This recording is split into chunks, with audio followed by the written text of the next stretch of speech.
రాజకీయాలలో విలువలు ఉండాలి, విశ్వసనీయత ఉండాలి. మా నాయకుడు గొప్పవాడు, మా నాయకుడు నిజాయితీపరుడు అని కార్యకర్తలు కాలర్ ఎగరేసుకునే విధంగా ఉండాలి. ఇప్పుడు మీకు ఒక చిన్న వీడియో చూపిస్తాను. ఆ వీడియో చూసిన తర్వాత వీళ్ళిద్దరిలో ఎవరు గొప్ప నాయకుడు, ఎవరు ప్రజలు మెచ్చే నాయకుడు అని మీరందరూ కూడా మీరే గమనించాలి. Please watch the video. మిమ్మల్ని ఒకటే కోరుతున్నా, వైఎస్ఆర్ కాంగ్రెస్ పార్టీకి డైరెక్ట్ గా ఇండైరెక్ట్ గా మనం పనులు చేసే పరిస్థితి ఏ స్థాయిలో కూడా రాకూడదు.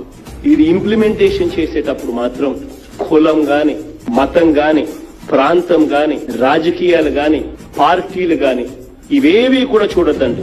అర్హత ఉన్న ప్రతి ఒక్కరికి ఇది చేరాలి. మనకు ఓటు వేయని వాళ్ళకు కూడా మనం మంచి చేయాలి. వాళ్ళకు అర్హత ఉంటే వాళ్ళకు అందాలి.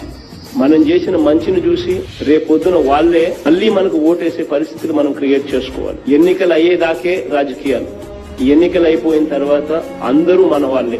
మోస్ట్ ట్రాన్స్పరెంట్ గా నాకు ఓటు వెయ్యని వాడైనా పర్వాలా, that man is eligible for house patta, he should be given. చూశారుగా, ఇద్దరికి ఎంత తేడా ఉందో మీరందరూ కూడా విన్నారు.